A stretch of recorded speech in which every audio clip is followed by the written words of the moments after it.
She was 20 years old, and for all intents and purposes homeless.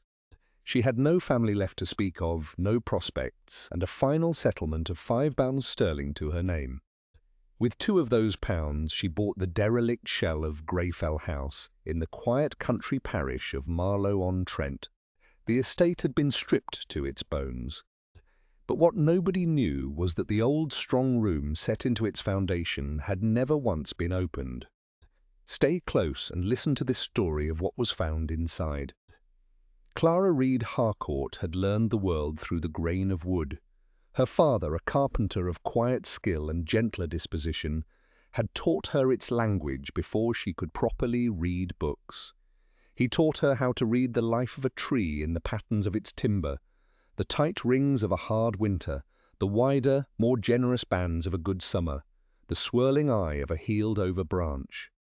He had died when she was 12, leaving her with little more than a set of his smaller tools and a perfect palm-sized carving of a wren, its head cocked as if listening for a song. That wren was her most treasured possession. After his passing, she had been taken in by her mother's brother, a country solicitor named Arthur Pendleton, a man who dealt in facts and figures, not in the quiet poetry of oak and ash. His first wife had been kind enough, in a distant, preoccupied way, and had allowed Clara to spend her afternoons with Mr. Elias Vance, the village cabinet-maker. Mr. Vance was a widower, a man whose silence was as dense and solid as the mahogany he favoured. He never offered praise easily, but he saw in Clara the same steady hands and patient eye her father had possessed. Under his tutelage, she learned the art of the dovetail joint, the patient rasp of a wood file, the precise angle for a mortise and tenon. She learned to mend what was broken, to see the integrity of a piece of furniture beneath layers of neglect and damage. She learned that patience and good tools could restore almost anything. It was a skill that settled deep in her bones, a form of solace, and a way of making sense of a world that often felt fractured.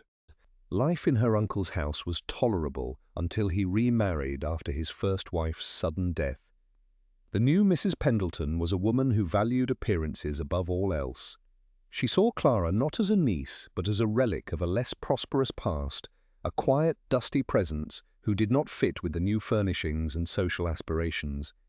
Clara was a loose thread in the tightly woven fabric of her new life, and she made no secret of her desire to see it snipped.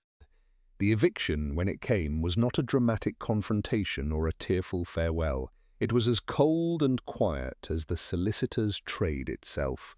A month after her Uncle Arthur succumbed to a sudden inflammation of the lungs, a letter arrived for Clara. It was not from her step-aunt, but from her uncle's law partner in the next town over. The vellum was thick, the ink a stark, unforgiving black. It stated, in language scrubbed clean of all sentiment, that Mr. Pendleton's estate was heavily encumbered with debts, largely from expenditures made in the last 2 years of his life. After all creditors were satisfied, there was nothing left. The house, the practice, everything was to be sold. As she was not his blood relative but merely a ward, no legal provision had been made for her. However, in recognition of her years of quiet service in the household, her step-aunt had authorised a final disbursement of £5. She was to vacate the premises within the week. Clara read the letter twice in the stillness of her small attic room. There was no anger, only a profound and hollow emptiness. She did not cry. Crying felt like a luxury she could not afford. Instead, she began to pack. It did not take long. She wrapped her father's tools, the small block plane, the set of chisels the fret saw, in oiled cloth and placed them in a sturdy canvas satchel. The little wooden wren went into the pocket of her dress, its smooth, familiar shape, a small anchor in the rising tide of uncertainty. She packed her 2 spare blouses, her mending kit, and the copy of Robinson Crusoe Mr. Vance had given her. The rest of her meagre belongings she left behind. On the final morning, she walked through the house one last time. It already felt like a stranger's home, full of objects she had dusted and polished but never truly touched. Her step-aunt did not come down to see her off. A housemaid, a young girl named Rose, whose torn apron Clara had mended just the week before, pressed a small paper-wrapped package of bread and cheese into her hand at the back door, her eyes full of a pity Clara could not bring herself to acknowledge. She walked down the gravel drive without looking back. The 5 sovereigns were heavy in her purse. The weight of her past settled into the canvas satchel on her shoulder. The gate clicked shut behind her, a small, definitive sound marking the end of one life and the start of another. The journey was a blur of grey skies and the rhythmic, jolting sway of the public coach. Clara paid her fare to Marlo on Trent, a village name she had picked from a county map simply because it was far enough away to feel like a true departure, and it lay on a river, which she imagined might be a pleasant thing. For 2 days she sat wedged between a snoring farmer and a woman with a restless baby, watching the familiar hedge and rolling fields of her childhood dissolve into a landscape that was subtly different. The stone of the cottages a darker grey, the hills steeper and more severe. The air inside the coach was thick with the smell of damp wool, pipe smoke and unwashed bodies. At night they stopped at coaching inns, where she would buy a mug of weak tea and a piece of bread, eating alone in a corner of the common room, her satchel held firmly on her lap. She spoke to no one, and no one spoke to her. She was simply another traveller, a quiet figure in a plain brown dress, her face pale with fatigue and an unspoken grief. When the coach finally rattled to a stop in the market square of Marlo-on-Trent, she felt a profound sense of dislocation. The village was larger than she had imagined, built of sturdy, smoke-stained stone along a wide, fast-flowing river. The air smelled of coal fires, damp earth, and the faint metallic tang of a blacksmith's forge. She secured a room for a few nights at a modest establishment called the Angler's Rest, paying the landlady with a handful of shillings that seemed to vanish from her purse with alarming speed. Her room was small and cold, with a single window overlooking a narrow, cobbled alleyway. For the first time since leaving her uncle's house, a wave of desolation washed over her. She sat on the edge of the lumpy mattress, her hands clasped tightly in her lap, and listened to the unfamiliar sounds of the village settling into evening. The clang of a distant bell, the clatter of horses on the cobbles, the low murmur of voices from the tavern below. She took the wooden wren from her pocket, its familiar weight a small, solid comfort. She had £4.12 left. It was a terrifyingly small amount to stand between her and utter destitution. She knew she had to find work, and quickly, but first she needed to find a place, however humble, to simply exist. The next morning, driven by a need for purpose, she began to walk the perimeter of the village. It was on a notice board outside the parish church, tacked between a flyer for a lost sheep and a list of Sunday services, that she saw it. The notice was handwritten in a solicitor's precise, spidery script. It announced the final sale of the remaining assets of the bankrupt Penhaligon estate. The house, Greyfell, had been sold for its timber and stone. The contents had been auctioned off months ago. What remained was the plot of land itself, 3 overgrown acres, and the foundational shell of the house, including, the notice specified, 1 iron-bound strong room of indeterminate age and content, the key being lost. The price for the lot to be sold as is was £2. A flicker of something, not hope, but a grim, practical curiosity stirred in Clara. £2. It would leave her with almost nothing, but it would be hers. A piece of land, a foundation, a room that could not be breached. She followed the directions on the notice, walking a mile out of the village along a muddy lane until she came to a pair of dilapidated stone gate posts. The house, or what was left of it, sat on a low rise overlooking the river. It was a skeleton. The roof was gone, leaving the great oak trusses exposed to the sky like the ribs of a beached whale. Most of the floorboards had been pried up. The windows were empty, gaping holes, and piles of rubble lay where walls had once stood. It was a place of profound and utter ruin.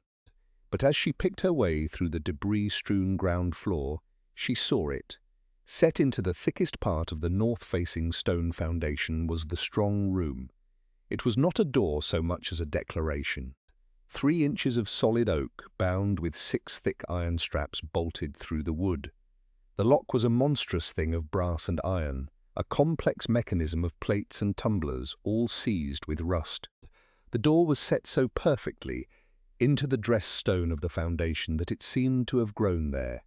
It was immovable, impenetrable, a stubborn knot of history that had resisted the complete dismantling of the house.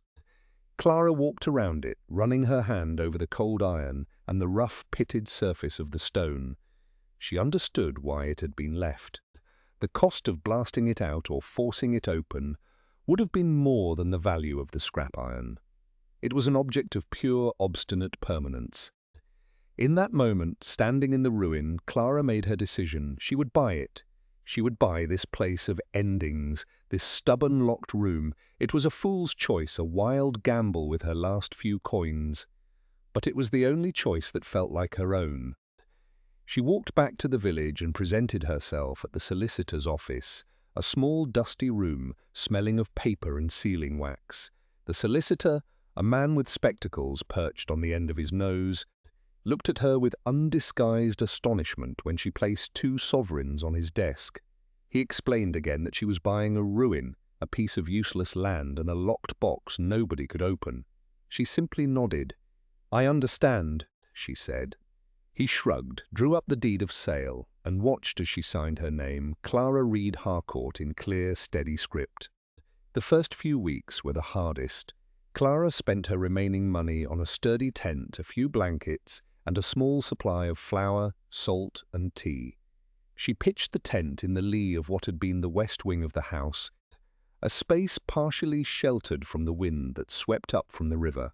She spent her days clearing rubble, sorting stone from splintered timber, her hands quickly becoming calloused and sore. The work was grueling, but it was honest. Every stone she moved was an act of claiming the place as her own. The strong room door became the focus of her quiet study. Each morning, with a mug of hot tea in her hands, she would examine it. She traced the lines of the iron straps, probed the keyhole with a piece of wire, and tapped the surface of the oak, listening to the solid, unyielding sound. She knew her own tools were useless against it. This was a problem not of wood, but of iron and time. After a week of solitary contemplation, she knew she needed help.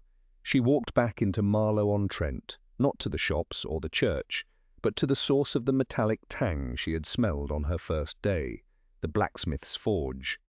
The smith was a man named Abel Thorne, broad-shouldered and grey-bearded, with eyes the colour of a stormy sky. He listened to her request without expression, wiping his hands on a leather apron. "The old Penhaligon strong room," he said, his voice a low rumble. "I know it. My father knew it. They say the devil himself forged that lock." He looked at her, a slip of a girl in a worn dress, and shook his head. "There's no key, miss, and I'll not ruin my hammers trying to break it." Clara met his gaze steadily. "I don't want to break it," she said. "I want to open it." "I thought perhaps the hinges." Mr. Thorne stopped, a flicker of interest in his eyes. He looked at her hands, noting the calluses and the faint lines of ingrained dirt. These were not the hands of a gentlewoman. "The hinges," he repeated slowly. "Aye, the lock is a boast. The hinges are the truth of it." He agreed to come the next morning. He arrived with a heavy toolbox and a long-tempered steel bar. For 3 hours they worked. He showed her how to heat the massive iron hinge pins with a small portable brazier, and then, while the metal was expanded, how to use the bar and a sledgehammer to slowly, painstakingly drive the pins upward. It was a slow, brutal, yet strangely delicate process. With the fall of each blow came a shower of rust and a deep, groaning echo. Finally, with a shriek of tortured metal, the last pin came free. The great door, no longer anchored to its frame, sagged forward. Together they heaved it open. The air that spilled out was cold, dry, and ancient, smelling of dust and time itself. Inside, the small stone-lined room was bare save for 2 objects placed in the center of the floor: a heavy iron-strapped oak chest, and beside it, a smaller leather-bound document box. With a shared look of reverence, Mr. Thorne helped her carry them out into the daylight. The chest was not locked. Lifting the heavy lid revealed stacks of gold sovereigns neatly wrapped in oilcloth, glinting in the pale sun. But it was the document box that held Clara's attention. Inside, atop a stack of deeds and papers, was a letter. The ink was faded, but still perfectly legible. It began, "To whomever has the patience to open what I have closed." Clara sat on a block of fallen stone and read the letter aloud, her voice clear in the quiet air. It was dated 1688 and signed by Silas Croft. He described himself as a master stonemason who had built this house, Greyfell, for his wife Eleanor. They had saved for years to build it, a home to fill with children they would never have, as Eleanor had died of a fever the year it was completed. Heartbroken, Silas had created this room to hold their savings and the deed to the house, which he had put in her name. He wrote, "I have no heir and no heart to live here alone. I leave it to God's providence. Should this house fall, may this room endure. What is within is for you. Use it to build, not to flee. Use it to make a home." At the bottom of the box, beneath the papers, was a small, heavy object wrapped in velvet. Clara unwrapped it. It was a stonemason's plumb bob, flawlessly crafted from polished brass and a dark, heavy wood she recognized as lignum vitae. It was a tool of perfect balance and purpose, an object of a craftsman's love. She held it in one hand and the wooden wren in the other. Tears finally came, not of sorrow, but of a profound, overwhelming sense of connection to a man she had never known, a stranger who had reached across a century and a half to give her a chance to build. The discovery of Silas Croft's legacy changed everything. The gold sovereigns amounted to just over £300, a sum that was not a vast fortune, but was more than enough to transform Clara's prospects from mere survival to the possibility of a future. She did not rush. She spent 2 days in her tent, carefully planning, her mind working with the same methodical precision she applied to a piece of furniture. Her first priority was the house itself.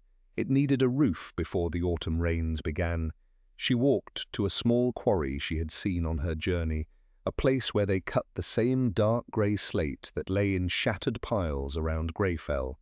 She placed an order for enough slate to cover the main wing of the house, paying in coin, which earned her a respectful nod from the quarry master. Next, she found a man in the village, a roofer named Mr. Hemlock, who was known for his skill and his honesty. He came to inspect the great oak trusses and declared them sound. "Good timber in this house," he grunted, looking at the massive hand-hewn beams. They built things to last back then. He agreed to the work for a fair price. While Mr. Hemlock and his 2 sons worked on the roof, their hammers echoing across the valley, Clara turned her attention to the windows. She spent the sovereigns sparingly, buying panes of glass, linseed oil, and putty in the village.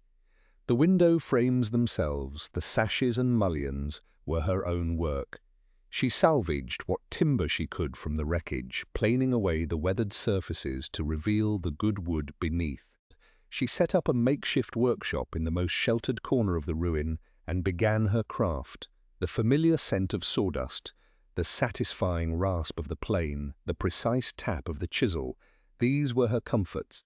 She worked from dawn until dusk, her hands remembering the lessons of her father and Mr. Vance. Slowly, painstakingly, window by window, she began to enclose the house, turning the gaping holes back into openings that could hold light and keep out the wind. People in the village began to take notice.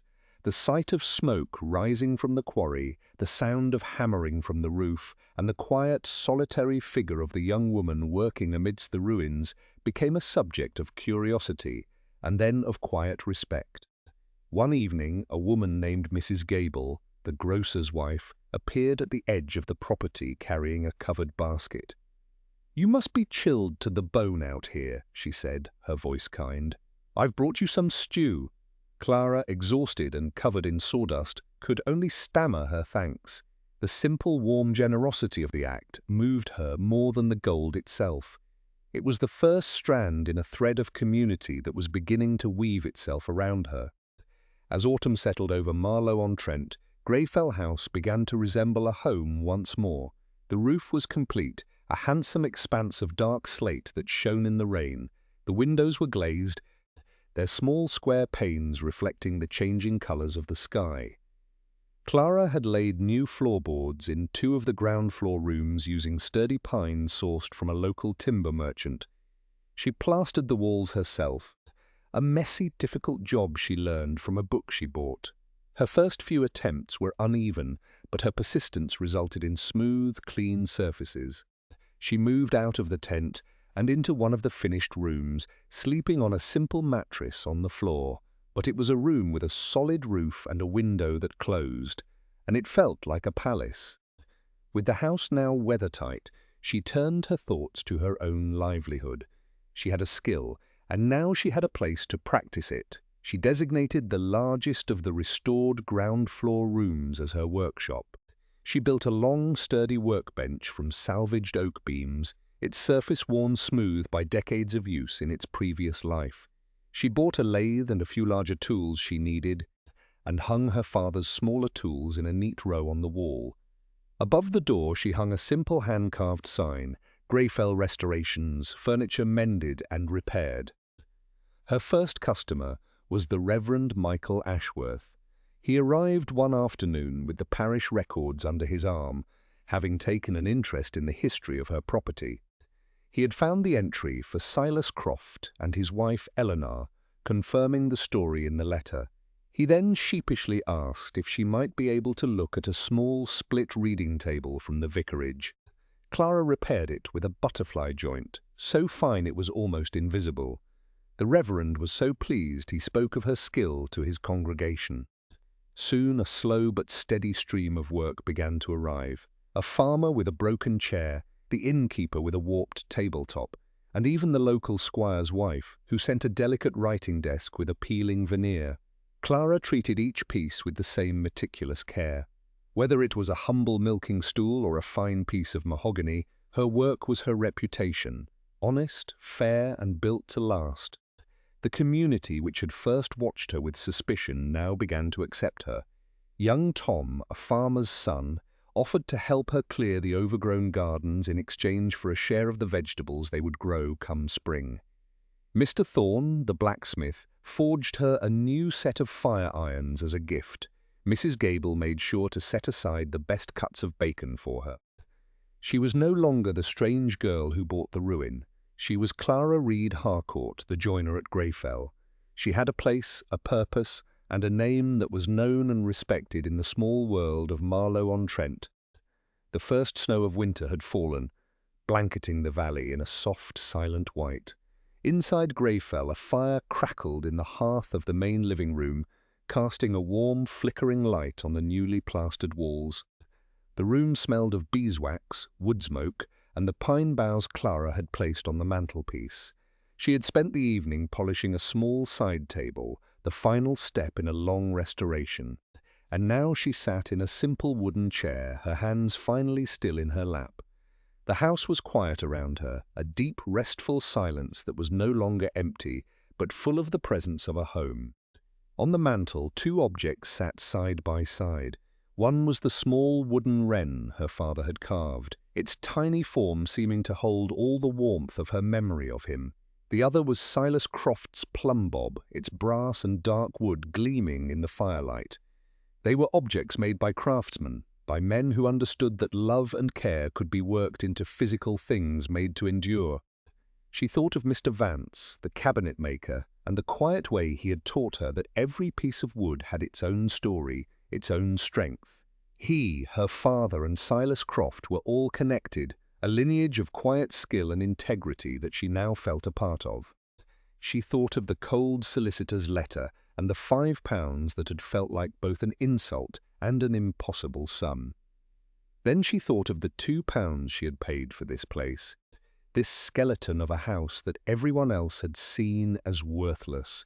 It had been the soundest investment of her life, not for the gold it contained, but for the chance it had given her to build something from nothing, to mend not just furniture but her own fractured life. She was 20 years old and she was home.